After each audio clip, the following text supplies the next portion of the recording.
So what's up sa mga kahombre ko dyan? Makagagawa sa amin na naman niya pala to. At syempre mga kahombre ko, alam nyo na, today's the day kung saan ating pong tatalakayin ang the biggest baka sa social media, mga kahombre ko, ang original na gakasan ng mundo ng social media, mga kahombre ko. The biggest downfall ever! Kitang-kita ng lahat ang pag-angat, kaya kitang-kita rin ang paglagapak. The biggest ever warrant of arrest, mga kahombre ko. Konti na lang, malalagpasan niya na ang record-breaking 100 warrant of arrest ni Norman Mangusin, mga kahombre ko. Diwata! Pares! Overload! Diwatan lubog ang panga! Diwatan lubog ang panga! Palakpakan sa panga! Ang puti na yan! Hinahanap niyo ba ako sa Facebook? Eto na ang bagong Facebook ko, mga kahombre ko. Follow niyo ako. Ang unang content ni MG kay Diwata ay noong April 18, 2024 pa, mga kahombre ko. And yes, it's almost been 2 years since, mga kahombre ko, ikinontent natin si Diwata. Ang ugat ho ng content na ito ay tungkol sa mga vloggers na gumagamit at ginagatasan si Diwata. Specifically, yung Art TV at Alvin TV. Napuna ko na ho ito nung umpisa pa lang. Kasi kitang-kita ko na kung saan ito papunta. Isang tao na may potensyal, pero very, very innocent siya sa mundo ng social media, nagagatasan at gagamitin ng mga vloggers na ito. Dito pa lang sa sitwasyon na ito na inunahan nila si Alex Gonzaga o kahit si Diwata na i-upload yung mga kaganapan between the collab of Alex Gonzaga and Diwata. Klaro na ho yan na papunta tayo doon sa hindi maganda para kay Diwata. And so on and so forth. Umabhanti ho yan, mga kahombre ko. Sa tuwing may pupunta na celebrity na manggagatas kay Diwata o mga vloggers na pupunta upang manggatas kay Diwata, ang una ho mag-a-upload ay itong mga vloggers na ito. Bago pa man i-upload ni celebrity o ni Diwata himself yung content sa sarili niya. Dito, napansin ko na wow, ang bait ni Diwatang tanga. Tanga ka ba? Kasi alam mo yon, mga kahombre ko, madalas ko sabihin to sa kanya, dapat ikaw ang gumagamit sa sarili mo. Ikaw dapat ang nagmo-monetize sa sarili mo. At ikaw dapat ang nagpapalaki ng channel, hindi yung mga tao na yan. Kasi yung mga tao na yan will be there shortly lang. They will never ever be there sa araw na bumagsak ka at nangailangan ka. Guys, ayan, binta na natin ang mga gold natin. Kailangan natin ng pera. Yan. Kailangan natin ng pera. Yan. Ngayon, mga kahombre ko, magugulat ho tayo na itong mga vloggers na ito ay naging political vloggers na ho ngayon. And si Diwata ho ngayon, nasaan na? Nasa kangkungan na ho ulit. Diba?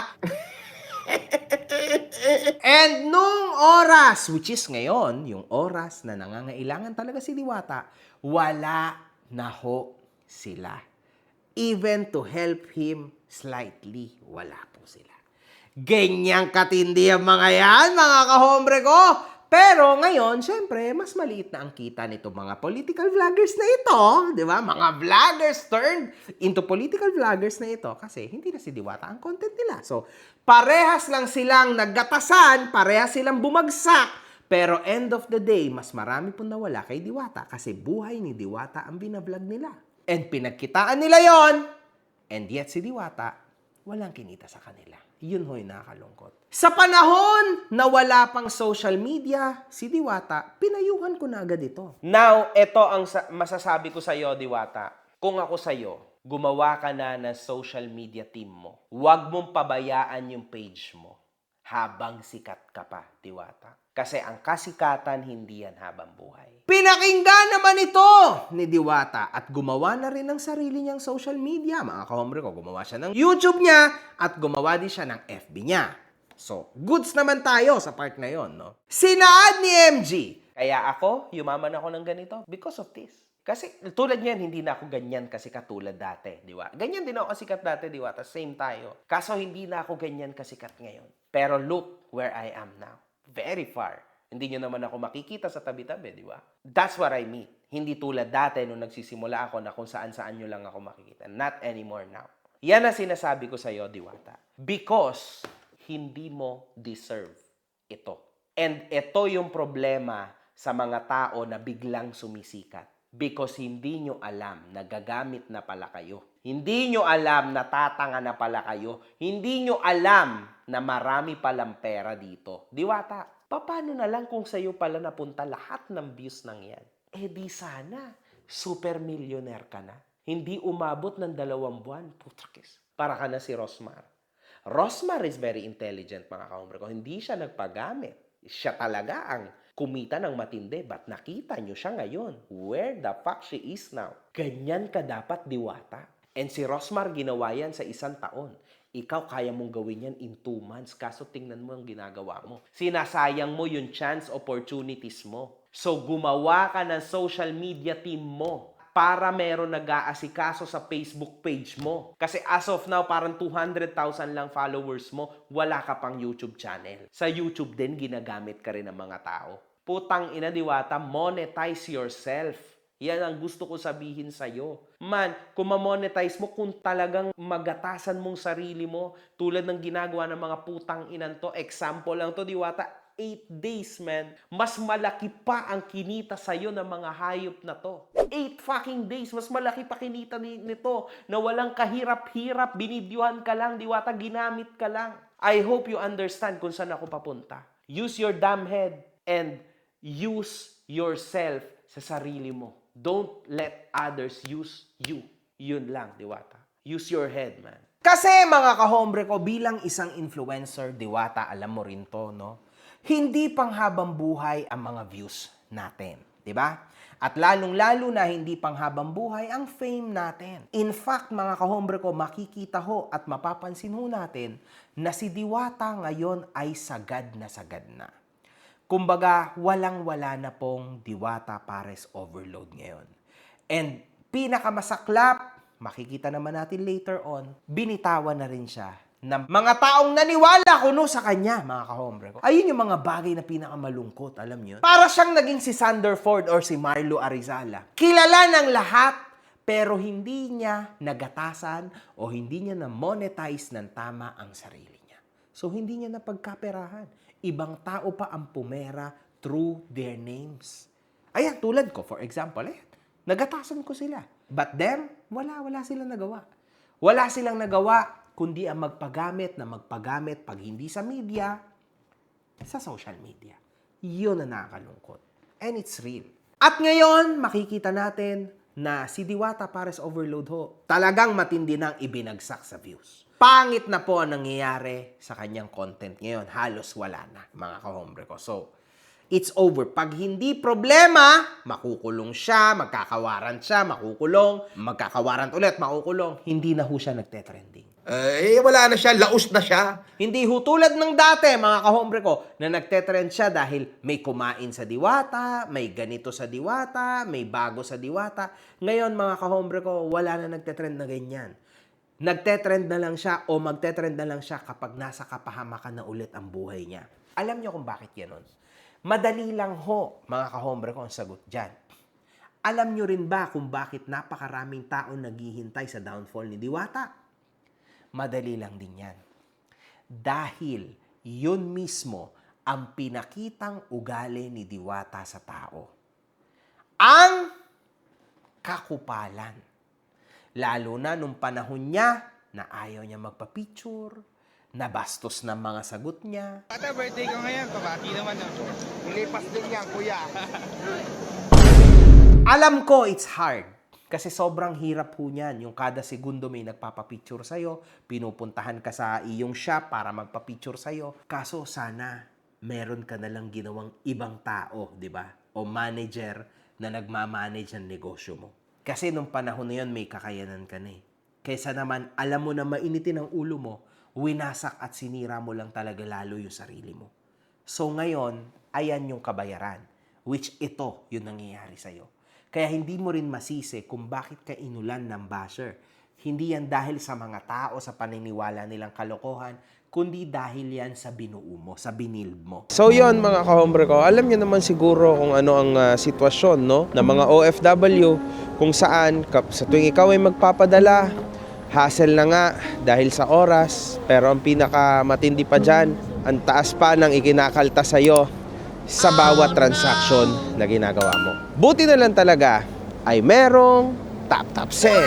Mga kahombre ko, sobrang nakakatuwa tong app na to dahil bukod sa napakatinding exchange rates nito, zero fees pa pagdating sa pagpapadala mo sa bangko at mobile wallets tulad ng GCash at Maya. 95% ng mga transaction ay dumadating agad just within 5 minutes. Napakasulit talaga nito mga kahombre ko. Now, kung gusto mo mapadali ang buhay mo tulad ng mga sinabi ko, i-download mo na ang TapTapSend.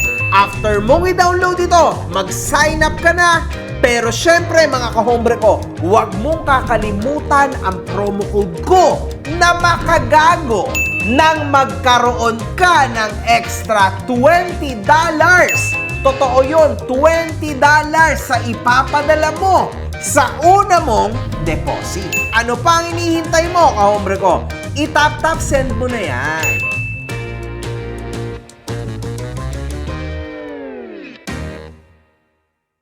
Kung iisipin nyo mga kahombre ko, napakarami ding galit sa akin. Marami pa rin nag-hate sa akin. Dahil saan? Dahil sa mga ginawa ko nung unang panahon. 'Di ba? Pero kung yung sa panahon ngayon, malamang wala naman na mag-hate sa akin eh. Pero, nabalik at nabalik sila. Sinong bumuo niyan? Hindi naman sila ang bumuo niyan. Ako ang bumuo niyan sa sarili ko. That's why, ang dami ko pa rin haters. Hindi man sobrang dami, pero may konti-konti pa rin akong haters. And that's normal, mga kahombre ko. And that's normal, diwata. Kasi tayo mismo ang nag-build sa mga sarili natin na ikakagalit ng iba. Kuya, please lang. Huwag niyong masyadong ipilit dahil sobrang hindi ko maintindihan sa sabi ni Madam. Kasi ang dami kong iniisip. And ano lang ba ang pwede mo maging kasagutan dyan? Yung araw-araw mong ipakita, ipaabot sa mga tao na iba na. Ikaw at iba na rin ang mentalidad mo ngayon kesa noon. Mag-isip ka na, panahon na. That's the only way. Pero sa sitwasyon mo, paano mo pa yon mapapakita? Wala ka ng platform. See? Babalik na naman tayo sa umpisa kasi hindi mo ginamit ang utak mo. Kasi naman pwede dyan na lang sa camera niyo, wala na akong magagawa. Kayo kikita kayo sa vlogging niyo, paano ako sa tindahan ko. Wala na. Di ba? Kikita kayo ng reels niyo, kikita kayo sa lahat ng gusto niyo dyan. Wala naman akong pakialam sa kita niyo. Pero sa akin lang naman, hindi naman ako ng time kasi parang hindi na normal para makapagtrabaho ako dito. Sobrang kasi nagnegosyo po ako parang Di ba po? Nagnegosyo po ako. Masyado na siyang In the end, ikaw ay negosyante lang. Nagtitinda-tinda ka lang. Kaso, sino ba nagpaangat sa'yo? Social media. Sino ba nakapagbigay sa'yo ng maganda at matinding break? Hindi ba social media? So, hindi mo pwedeng ipagkaila na social media is your savior. Kaso, nung panahon na kalakasan at kasagsagan mo, hindi mo siya sinagad. Hindi mo finulfill yung social media sa buhay mo. At dyan ka nagkamali. Yes. At sinabi ko pa nga to sa'yo. Pero nag-aalala lang ako. Meron something diwata na kinakakaba ko bilang negosyante ako. No? Sa tingin ko, hindi naging maayos ang desisyon ni Diwata tungkol sa pagbukas niya ng branch. Alam niyo kung bakit? Kasi hindi niya nga ma-handle ang hygiene ng una niyang branch. Mabaho, dugyot, gantong pagkain, di mo alam kung malinis, madumi. Tapos, ine-expect pa nyo na yung second branch will be better or the same? No, it's gonna be worse. Kasi ngayon nga na hindi si Diwata nahahati sa gitna. Ganyan ang hygiene ng food niya. What about pag nahati na siya sa gitna? What kind of food will you get? Ewan ko lang. Good luck! Good luck sa mga sakit! Kasi alam ko na yan, mga kahombre ko. Alam ko na yan, Diwata. Kasi negosyante rin naman ako eh. Alam ko na hindi mo kakayanin na mag-handle ng napakaraming branches. Isang branch mo pa nga lang noon sa Pasay, hirap ka nang pabanguhin yung pwesto mo. Eh yung mag-manage ka pa ng napakaraming branches, babagsak ka. And I saw it before you. Alam ko naman na hindi ka kasi sanay, na may nag-offer sa'yo. Siyempre, ginrab mo na yung opportunity. Kaso, yung pag-grab mo ng oportunidad na yun ang lalo mong ikinabagsak. And this is business, mga kahombre ko. Wala tayong magagawa. Ngayong araw na to malakas ka, bukas, and sa mga susunod na mga araw, wala na. Because people forget about you. Sarili mo lang ang tanging maari mong kakampi sa panahon na to. Kaso wala, mga kahombre ko. In this case, kahit sarili niya, hindi niya pinagbigyan sa social media. Wala tayong magagawa. Ikaw talagang gumusto niyan, di ba? At sasabihin mo na okay lang yan. Sanay naman akong tumira sa ilalim ng tulay. Ayan, dito na tayo sa ilalim. Ayan, parang bakante, walang tao. Yes. Ayan. Again. Matagal-tagal wala rin to. Ayan, nagbabalik na ako. Magbabayad pa rin ako. Kaya pag-usapan natin yan kapag nakapagtayo ka na ng kwarto. So ayan guys, ang pagbabalik namin ni Fiona, abangan nyo. Hindi totoo yan. Nakaramdam ka na ng sarap, tas gugustuhin mo ulit bumalik doon. Sinasabi mo lang yung mga ganyang bagay because you lost the battle. Yan ang totoo dyan. Ito yung downfall ni Diwata. Yung hindi niya pagtanggap ng kritiko. Yung food critic po sa Europe, yan ang unang tumitikim. Yan ang unang iniimbita ng mga chef sa Italia, sa Europe. Kasi sila yung unang makakapagsabi kung anong problema at kung anong pwede mong i-improve sa iyong resto, sa iyong pagkain. Baliktad po, si Diwata, mga kahombre ko, hindi mo pwedeng siraan. Kasi ibig sabihin, nangihila ka pababa. Hindi po paninira ang pagsasabi ng totoo. Ang sa totoo lang, you need to absorb that para kahit papano ma-improve mo yung produkto mo. 'Di ba? Ganun lang naman yun eh. Pag sinabi ng 5 tao out of 10 na Diwata, hindi masarap yung sabaw mo. Ang sagot mo kasi usually, okay lang yan kasi wala maninira kayo, ganyan na nga lang presyo. No. Ang sagot mo dapat dyan, kung totoo kang negosyante na gusto mong yumaman pa, ganon. Sige nga, interested ako sa inyo, punta nga kayo dito. Ano sa tingin nyo ang problema? Ano sa tingin nyo ang kulang? Ganon. And now, mapapansin din po natin, no, na dahil sa kaek-ekan niya na ito, bumagsak din ang iba't ibang mga branches ng kanyang Diwata Pares Overload. And bumagsak ang sales ng Diwata Pares Overload, alam nyo naman siguro kung bakit. Kasi una sa lahat, bumagsak yung fame ni Diwata. Yan yung isa sa mga nakakalungkot na part. Kapag ang fame, idinikit mo sa business. Kasi pag ganyan, magtatrabaho ka na para ang kabayo. Or else, mamamatay ka talaga dyan. Mahirap kasi once na nadali ka o nagkaroon ka ng issue, damay pati negosyo mo. At yan yung nangyari kay Diwata, mga kahombre ko. And that's the sad part. Alam nyo kung bakit? Kasi sumobrang dami po ang galit na galit kay Diwata. From the beginning na kung ano-anong lumabas sa kanya na issue. Tas pangalawa, na pumasok siya sa politika without knowing anything about sa politics. Wala po siyang idea, mga kahombre ko. Sure ako dyan. Hindi dahil sa wala siyang pinag-aralan, pero man, I'm sure wala siyang experience or kahit na ano pa man, mga kahombre ko. So yan, mga kahombre ko. Umabot na tayo sa panahon ngayon. Bilang isang negosyante, ako ho'y nagtataka. Paano nangyari na ang isang Diwata Pares Overload na may maganda rin naman na pwesto, no, sa Pasay, nakapunta na ako dyan. Si Diwata kasi, nakulong ulit dahil umano sa non-compliance nito sa negosyong paresan sa Pasay. Paano nangyari na kulang-kulang ka ng permit, Diwata? Wala ka bang bookkeeper man lang o kung sino man lang na nag-handle sa negosyo mo kung hindi mo kayang matutukan? Like, come on, man. Paano nangyari to, mga kahombre ko? Tingnan mo, Diwata. Ang galing-galing mong magnegosyo and yet hindi mo alam kung paano at kung ano-ano yung mga dokumento mong maaaring na-expired na. Then you can't call yourself entrepreneur or negosyante kung ganyan ang utak mo. So, ibig sabihin, payag ka ba nun habang buhay ka na lang na street vendor? Imagine niyo, mga kahombre ko, nagkaroon na siya ng chance. And now, wala. Tinapon niya lang ho lahat. sa basurahan yung kanyang mga naabot. At yun ho yung isa sa mga bagay na ikinakalungkot ko. Kasi yung mga taong tulad ni Diwata sana, ang kailangan ng Pilipinas para sa ekonomiya niya. Pero bumagsak dahil sa katangahan niya. Imagine niyo mga kahombre ko, napaka-stupidong compliance lang nito, hindi niya naibigay. Permit. Malamang normal lang ho mga kahombre ko na yearly or every 6 months, depende sa'yo, sa kakayanan mo magbayad, na kailangan mo talagang i-renew yan. Diba? Normal lang yan. Grabe. Isipin mo yon, Diwata. Yung pares overload mo, yun ang bread and butter mo. Hindi mo pa inasikaso. Yun ang baby mo, hindi mo pa inasikaso. Eh wala na to. Talagang babagsak ka. Hindi ba, mga kahombre? Diyos ko, anong klaseng mentalidad yan?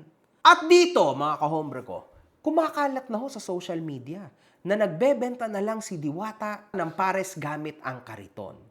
So, in short, bumalik siya kung saan siya nagsimula, mga kahombre ko. Kasi napatalsik na siya totally sa kanyang pwesto. So, more or less, hindi niya na talaga siguro kinaya. Di ba? Hindi niya na kinaya magbayad, lugi na ang negosyo. Ngayon naman, mga kahombre ko, masama ba na ikaw ay nagbebenta sa kariton? Definitely hindi naman masama yun. Kasi part yun ng buhay ng tao. And sabi ko nga, madalas na ang buhay ng tao, minsan nasa taas ka, minsan nasa baba ka, parang bola, di ba? Pero kasi nakakainis lang, no? Kasi nasa taas na siya, pinilit niya ang sarili niyang bumagsak. At yun yung nakakabuisit na part, di ba? Kasi paano nangyari, no, na ang isang Diwata pares overload na napaka-successful, eh biglang bumagsak ng ganito. And now, nasa gilid-gilid na lang siya. And he is happy. Pero sa banda naman na yan, kung siya'y masaya, then okay lang yun. Kasi anyway, maging malungkot man siya o maging desperado man siya, hindi naman na yun mababago. Hindi naman na nun mababago ang estado ng buhay niya. So tama lang na maging masaya ka na lang. Kahit kaplastikan yung ligaya mo. At ngayon, makikita na ho natin na dito talaga lugmok na siya. Nagbebenta na ho siya, mga kahombre ko, ng kanyang mga ginto. Guys, ayan, binta na natin ang mga gold natin. Kailangan natin ng pera. Yan. Ay, kuya nalaglag. Pamunan yan. Need natin ng pera. Asan ba yung pindan? Pati niya muna, papakita ko muna saan bago ko i-affirm. Benta natin yung mga gold natin kasi kailangan natin ng pera, mga pambayad sa utang. Wala na yung Diwata si Ata na. Tinalo ka ng si Ata. Ganun talaga ang life. Diyos ko. Diba? Ito pa kuya, lahat na natin. Ako, hubaran na natin. Hubaran na. Ito pa. Yan. Kasama mo na lahat. Yan. O ayan. Taasan mo naman, mga goods pa yan. May libreng pares ka pag pumunta ka doon. Tingnan mo nga itong gold din to, kasi kinasadya ko rin ito. Para dyan. Pero ibigay ko na rin. Joshua mo. Joshua.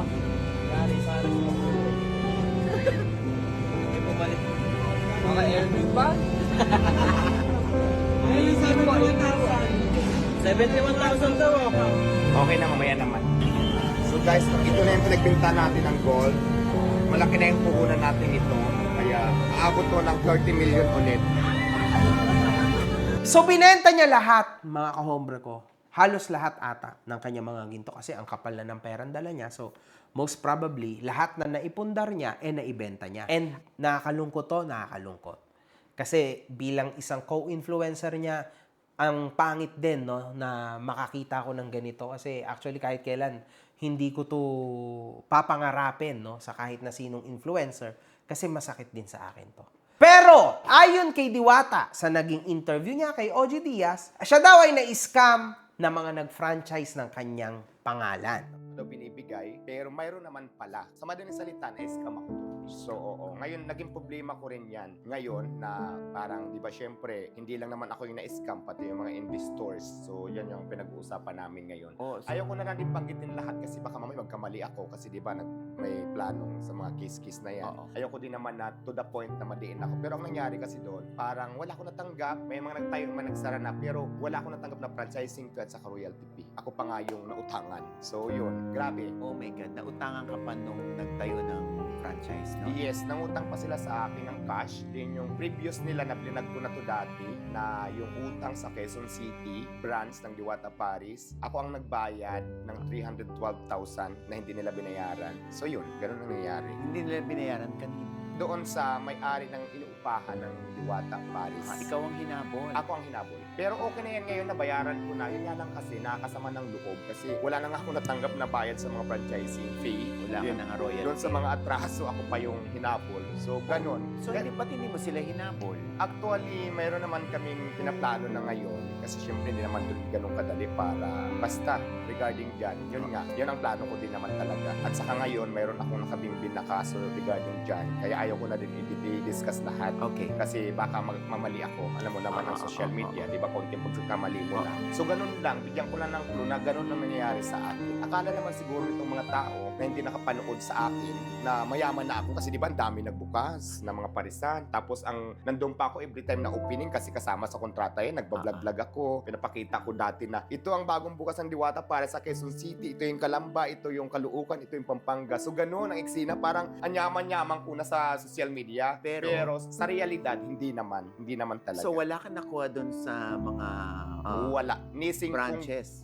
Kong duling wala. Di ba So, sabi ko nga ako pa yung nautangan? Oo. So, may nag-exist pa ba? Wala na. Sarado na lahat. Nagsara lahat Sarado because? na lahat. Because, yun nga, yun siguro kasi nagkaroon kami ng problema, di ba? So, Dahil in-announce mo din, kaya nagsara. Kaya wala na. Close na lahat. So, yun. Isa pa yan. Kasi maraming mga nag-invest na ang laki din talaga na hindi lang sa franchising. So, kaya mo ini-ere kasi nga, baka habulin ka ng ibang investor. Yes, tama. Pero okay naman kasi yung ibang nag-invest talaga, nakausap ko, as in nakausap ko personally, na nagulat din ako na nagbabayad na pala sila ng franchising fee. Tapos, ang sabi sa akin, wala pa daw. Kaya, di ba? So, ganun ang nangyari. Ngayon, mga kahombre ko, do I believe in this? I believe in this. Sinabi ko naman na din to before na si Diwata ho ay super vulnerable. So, definitely, gagamitin lang siya. Tulad na rin noon, kung naalala nyo, ginamit din siya sa isang party list, di ba? Ang pangalan noon ay vendors party list. Natalo, nawala na rin yung mga tao na yun sa likod niya. Marami yan, mga kahombre ko, na nangyari sa buhay ni Diwata. Yan yung nakakalungkot na part.